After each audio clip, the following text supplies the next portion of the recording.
Welcome to Transitions by Diversified, where we explore the changes that help advisors grow, whether it's improving operations, enhancing client service, or rethinking how technology supports the business.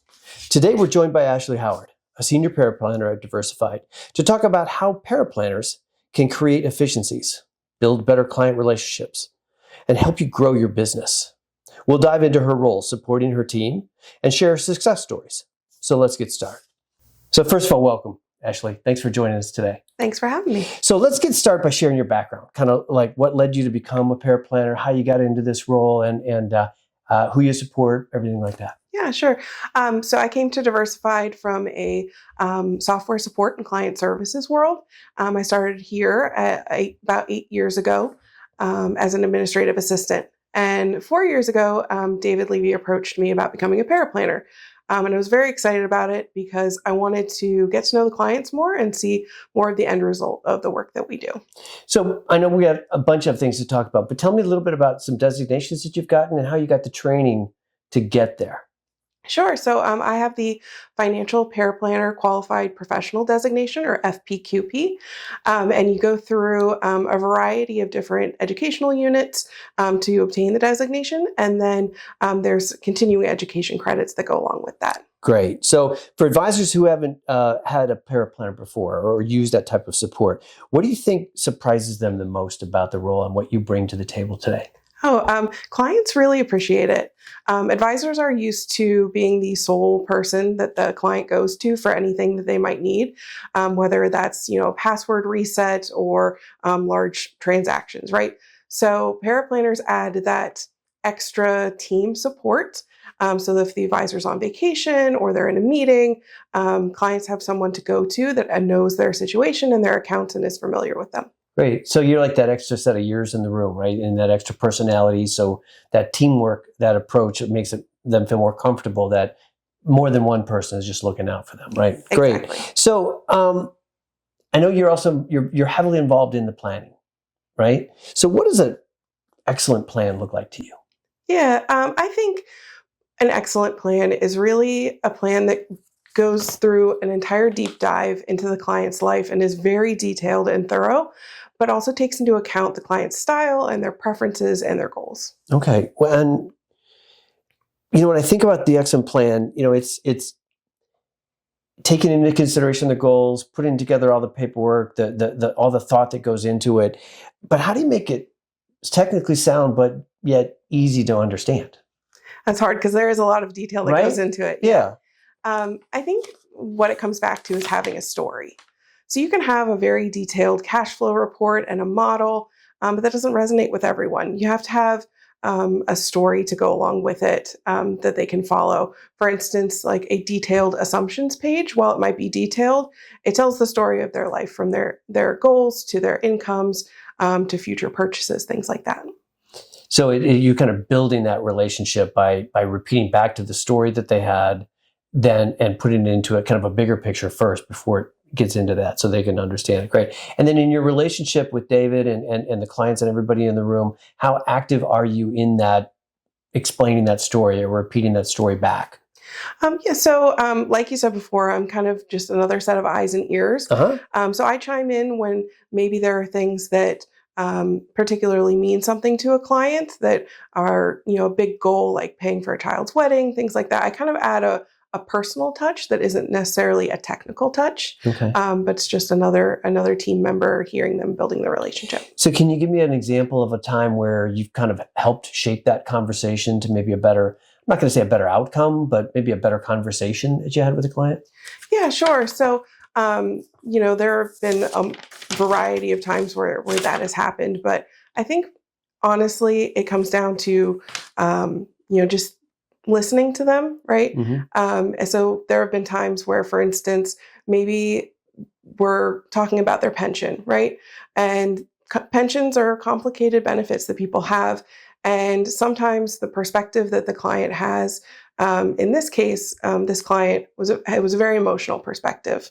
And from the advisor seat, it's often a very technical perspective. And so bridging that gap between the emotional and the technical aspect is kind of where I come in sometimes, alleviate some concerns, and act as a bridge, not just to the client, but to the advisor as well, and Yeah. explaining that emotion. Do you find yourself like in that middle position on a regular basis sometimes too, when you have spouses in the room and you're kind of helping, you can see where one doesn't quite maybe understand or becomes a little bit more emotional, where you can step in and kind of pull everybody back?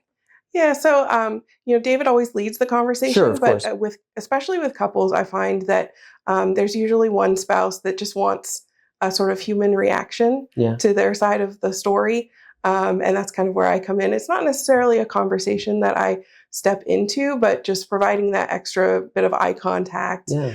so that they feel seen. It reminds me of numerous times where I've been in joint meetings with an advisor and a client. I'm sitting in there in the middle. And sometimes if you're not the one leading the meeting, you can pick up on the body language or the conversation, or you can see it in somebody's eyes that they're just not quite getting it.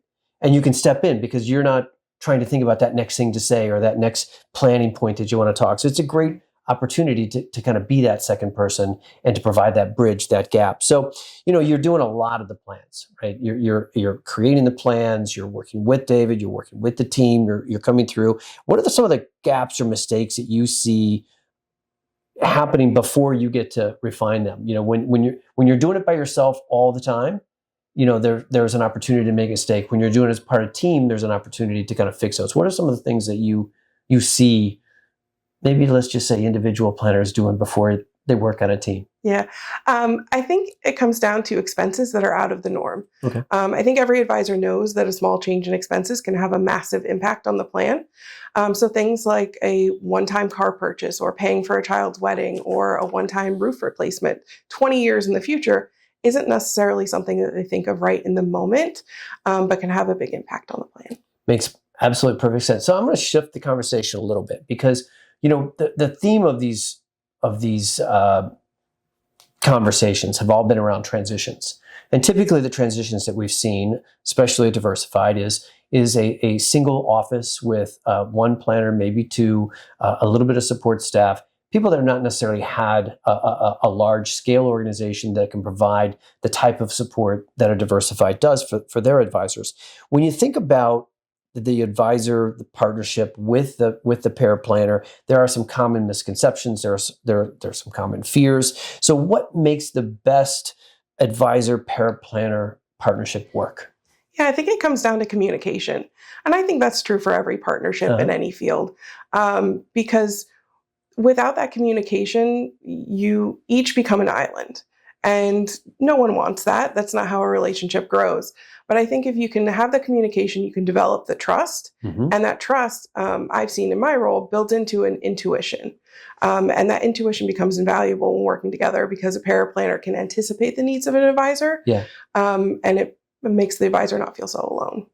That's really cool. I like that. I like that a lot. And so when I think about transitions, when I think about advisors that are making this move, a lot of them are control freaks. They don't like to give up control. And how do you, they're going to worry about losing control if they hand off parts. What would you say to people who say, well, if I start working with a paraplanner, I'm going to lose control of my relationship, I'm going to lose control of my clients, I'm going to lose track of where we are. What would you say to them? Yeah, I think advisors, I totally understand not wanting to give up control, right? But I think it comes down to where your priorities are. I want advisors to focus on their main priority. Mm-hmm. And that's probably not processing a rollover call with a client, right? And I think if they change to that delegation mindset, it's scary at first, for sure. But they'll realize over time that, it allows them, having the support allows them to really grow and focus on what they want to focus on. Like, I'm not going to expect a baseball player to engineer a baseball bat, but, we expect them to hit home runs. We're here to help with that. Great. I think that maybe we could even turn that conversation around, is that when you have a paraplanner involved, you actually have more control because you're able to touch more of the client's needs. You're able to build better relationships. You're able to process things that you never could have gotten around to even grow your business as well. So I think that that's a great way to position it, is that, they don't need to be doing everything. We can all talk about that. Is there anything else that you'd say that they're actually better off delegating? besides the rollovers or anything like that? What else do you see them? Yeah. I think it comes down to a lot of small client touch points that clients appreciate, but doesn't necessarily need the experience or advice of an advisor. For instance, custodian password resets or just wanting someone to talk to.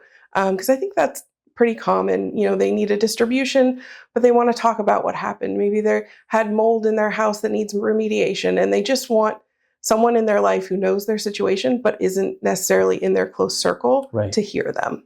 And, the other, I see a lot, especially, the advisors in the unique position to celebrate successes too. When you're saved for years and years and put money into a 529, the kids goes off to college, they can't go tell their friends that, hey, I just had the money to save and send my kid to college. But you and David have the ability to kind of celebrate that. So the client has the ability to share that type of relationship with you, that success. That's a cool thing. Can you think of a time where maybe David or leaned into your support and freed him up to do more, like specific examples of some of the things? So when I first started on his team, one of the biggest concerns was annual review and semi-annual review meeting prep for clients. It takes time and it becomes a vicious cycle because you're in meetings, but you need to prep for the next meeting. So that was one of the main things that I took over for him when I joined the team. And it freed up a lot of his time, which he was then able to, focus on prospecting and building the business. And it was a huge weight off of his shoulders. I bet. What's a typical meeting prep look like? I mean, what are you pulling together for on his behalf? So it's investment reports. It's going through the financial plan, making sure that it's still accurate based on what we last talked about.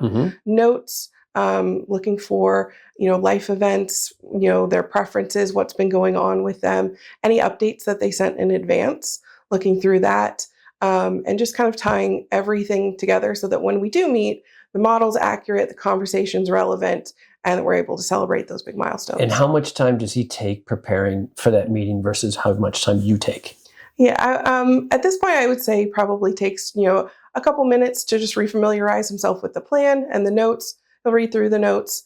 So take a couple minutes on his side. I'd say on my side, it takes about 20 to 30 minutes for the average client. Of course, there's exceptions to that. Of course. But on average, about 20 minutes. So the thing about that, multiple clients that you have, multiple meetings a day that you have, the ability to free up that time and familiarize yourself makes it so much faster and easier for both of you involved. I think that's really cool. So one of the other things I think about when advisors are bringing a paraplanner in is they sometimes feel, there's this other body in the room. I have to introduce this body. Am I being passed off to another client? So think about how you show up in front of clients and how do they respond. Those clients respond to having you in that office, in that meeting at a time, whether it's Zoom or in person or whatever. How do you do that? It's a pretty easy conversation at the start. We often use the analogy of a paralegal and a lawyer because that's something that most people can understand and wrap their heads around. Like you said, there is often a concern of, hey, is this person another advisor? Are you leaving? But that's always easily, alleviated. Yeah. And it's a pretty easy conversation. Okay, cool. So can you share a story, an example of a client interaction where you were able to add a little bit more to the build a little trust in the process or how you showed up making them feel more comfortable? Yeah. So we recently had a client that was looking to explore buying a beach house and that he didn't know the price point necessarily, didn't know what he could afford, didn't know when he wanted to retire. So there were a lot of variables to go through. So we went through quite a few scenarios, but we just didn't have time in our initial meeting. So I met with him separately and went through probably a dozen different scenarios with him, going through every piece of modeling with him and sent him summaries and reports detailing, if you retire now, here's what you can afford. If you work 5 more years, here's what you can afford in a beach house. And he really appreciated the time because it took about an hour and a half, but it really cemented that relationship. That's great. And it's all part of the team. So everybody gets, not that you didn't do a great job, but everybody, the relationship is stronger with the firm and with the advisor and obviously with you. So what do clients notice, if anything, about having you supporting the advisor? What do they see? Do you become that go-to person when it's a a transaction, or how do they feel about you involved in that relationship? And over time, it becomes more and more comfortable. Every client's a little bit different, but I'd say for the most part, people start to understand that for their normal day-to-day needs, whether it's a distribution or a quick question, things like that, they'll come to me, and then they leave the sort of like bigger picture things for David to answer. Right. And just depends on the client and their preferences. How do they know do you in the meeting say, if you need this type of stuff, you call Ashley. If you need this type of stuff, you call me? Or did they just kind of develop that trust on their own? How do you show up in communications? Yeah. So after every checkup meeting or review meeting that we have with clients, we have a very clear list of to-dos, and it's very clearly marked who's going to do what to do. So it only takes a couple of meetings for clients to understand the types of things that I can help them with. Okay. It just grows over time. It's pretty easy. And you're deeply involved in the planning process. So how do you see that process changing going forward, with being interactive, with using technology, working with the advisors today, and as the firm continues to grow, how do you see this process changing in the future? So I think there's a heavy focus on technology this year and moving forward, and I think that will only make things better with more integrations into a new CRM and just focusing on improving the technologies that we have and implementing ones that integrate really well into the planning process, which makes things more streamlined from the paraplanner seat, from the advisor seat, and from our centralized planning team. That's really cool. And as we do tend to grow, obviously we're leveraging a lot of technology, but it's still that human interaction that makes it all work, which I love. So I guess a couple last questions for me is when I'm thinking about how the advisor interacts again with the client, as we start talking about transition, moving to maybe larger RIAs, how does having a paraplanner give the advisor confidence that they can scale? Because we all talk about growth, we all talk about scale, but how do we do that without losing quality? Absolutely. I think there's a benefit with a paraplanner advisor relationship because the advisor is uniquely suited to train that paraplanner to their client's preferences, to their advising style. And like I said before, with that communication that builds over time. Often in the paraplanner team, we use the term second brain, and that's really what it becomes, is the paraplanner becomes an extension of that advisor. And it becomes invaluable because all of the sort of day-to-day things that can clutter up an advisor's life sort of fall away to the paraplanner, and they're left to just do the core of their job.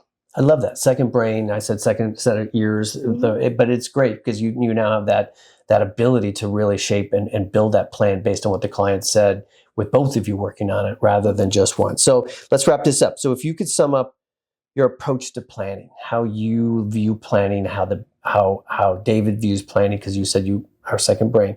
What would you say is in one sentence, what would your approach to planning be? Yeah, so I think a perfect plan is a comprehensive, detailed plan that is built on developing that trust and that communication with the client, and really just making sure that it's holistic in approach. That's great. Well, first of all, thank you, because that was really fun, because we don't get to interact very often together. So this was a great conversation. I learned a heck of a lot. And what I think I really heard more than anything else is that as firms increase in size, the ability to have a quality, competent second brain in the room only strengthens the client relationship. And when you look at transitions as you begin to grow, adding a paraplanner like yourself really just makes the business even better, stronger, more efficient, more profitable, and hopefully more profitable, and hopefully grow down the road. So thank you for your time. Thanks for listening. And this has been really great. Oh, thank you.